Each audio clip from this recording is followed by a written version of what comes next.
America, listen up. This week has exposed some very serious lies, violence, and hypocrisy from people who want to lead us. It's time someone spoke the truth.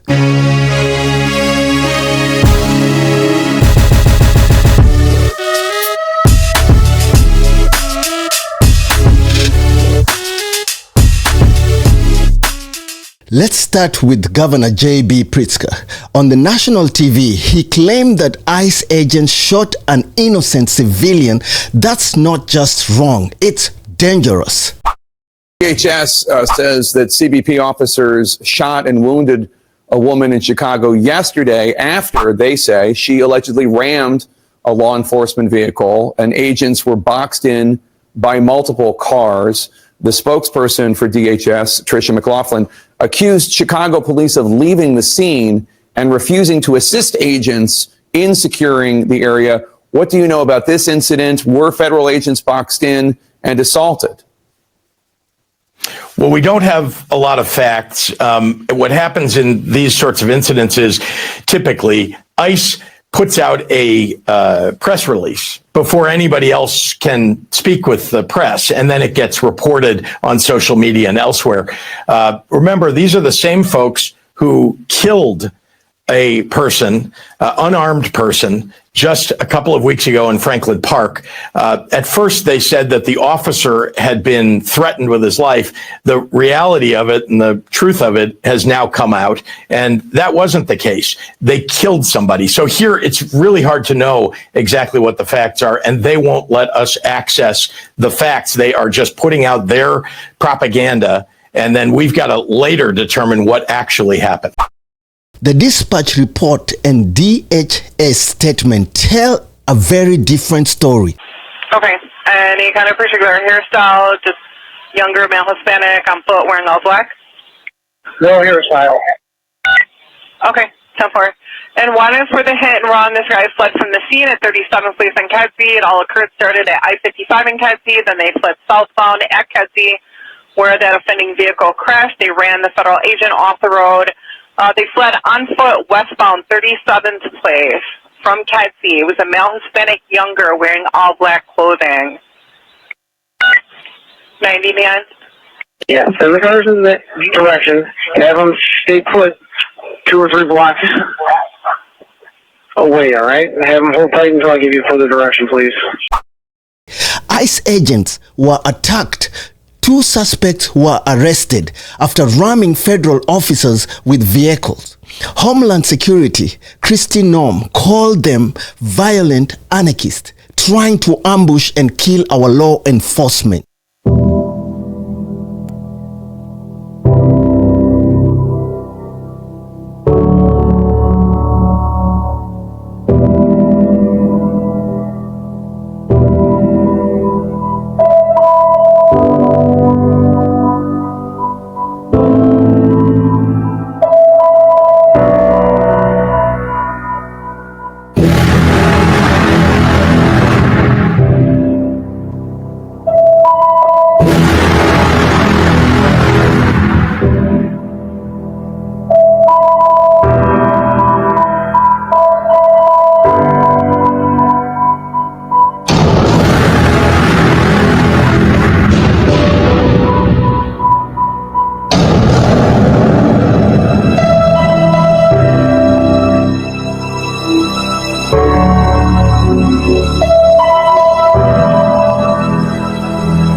two suspects were charged in federal court this morning with using their vehicles to assault, impede, and interfere with the work of federal agents in Chicago. DHS says these two were part of a group of domestic terrorists who rammed federal agents with their vehicles and boxed them in with their cars last night in Broadview, Illinois. DHS says the woman, Miramar Martinez, was armed with a semi-automatic weapon and has a history of doxing agents. And the guy on the right of your screen, he was identified by authorities as Anthony Ian Santos Ruiz. They say he was driving one of the vehicles during this attack on law enforcement. ICE did their job. They stayed professionally. They protected the public, while politicians like Pritzker spin lies on TV to score political points. Pritzker owes an apology to the ICE agents, to DHS, and to the American people. The truth doesn't bend for politics. These weren't peaceful protesters. They were aggressors, and the brave men and women of ICE stood their ground. That's courage. That's duty. Meanwhile, in Virginia, the 2025 Attorney General race exploded into a scandal. Democratic candidate Jay Jones sent text in 2022 threatening Republican House Speaker Todd Gilbert, saying he'd use 2 bullets if he could. He even compared Gilbert to dictators like Hitler and Pol Pot. The Democrat nominee for Virginia Attorney General Jay Jones is apologizing after Fox News obtained text messages of Jones calling for Virginia's former House Speaker, Republican Todd Gilbert, to be shot in the head.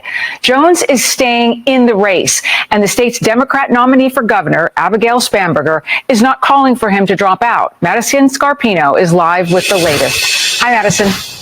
Hi, Alicia. Jones is trying to be Virginia's top legal officer, but his resurfaced text messages from 2022 are alarming people on both sides of the aisle. So to give our viewers some background, a Virginia delegate had recently passed away, and people were pouring in tributes, including who you're seeing in this video, then Virginia House Speaker Todd Gilbert.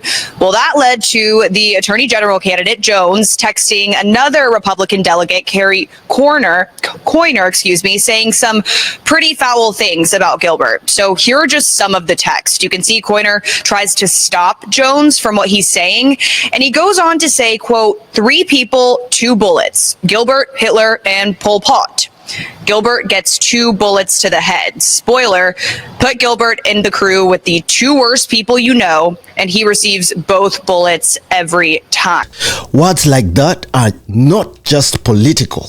They are threats of violence, and yet some people are still hesitant to call this what it is, disqualifying. Jones cancelled his fundraiser and apologized. Now, in a statement, Jones says in part, quote, I take full responsibility for my actions, and I want to issue my deepest apology to Speaker Gilbert and his family. Reading back those words made me sick to my stomach. I am embarrassed, ashamed, and sorry.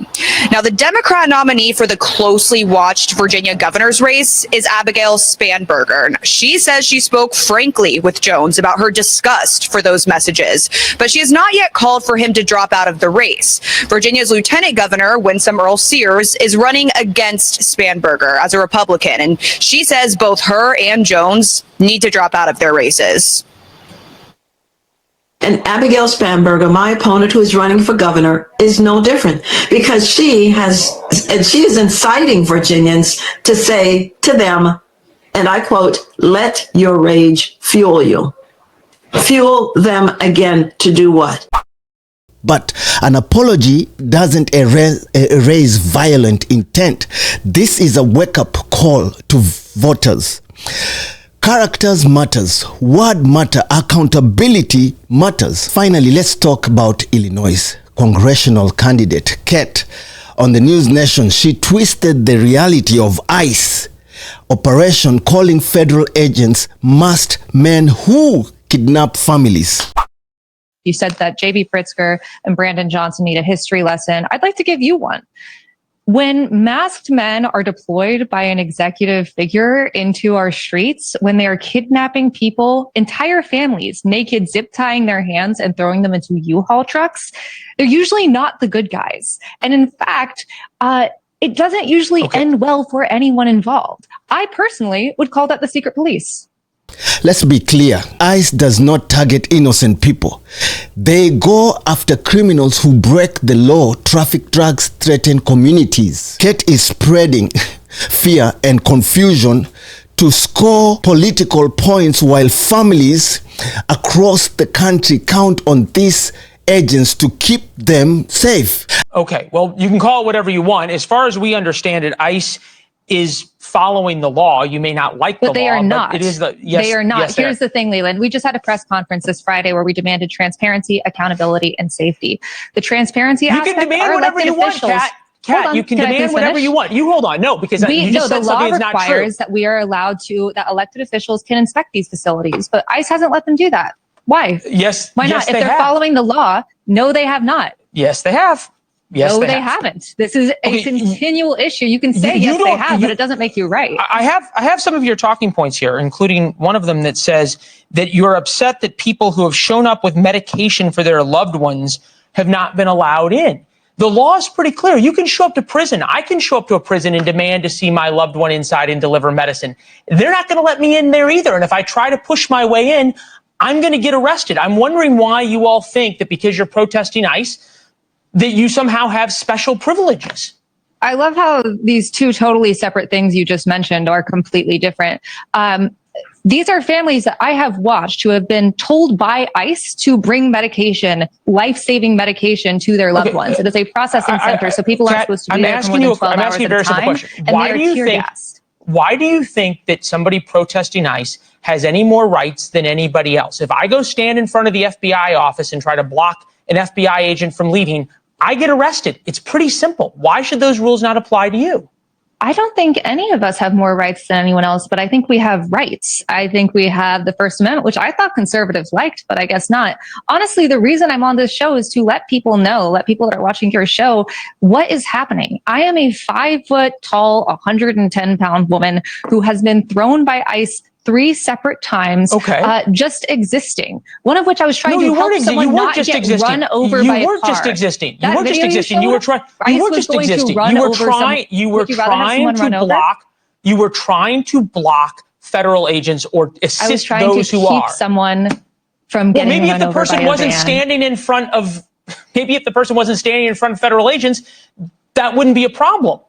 Look, you can talk over me all you want, but I want people to know this is what's happening on the ground, and you have rights. What's and I know that things that are being tear gassed, that people are being taken from their homes. ICE agents repelled from Black Hawk helicopters and arrested naked children in the middle of the night. No, they didn't. That's been completely debunked. That's been completely debunked. Literally has not. I have watched a little girl be detained. I watched it with my own eyes. No kids were zip tied. I have watched a child be detained with my own eyes. Okay. And I get that things are scary out there, but if you're watching this, this will come for you eventually, and it will hurt your loved ones. And we all deserve our rights. I couldn't agree with you more. I think there's an important question. I think you could disagree with me because you are.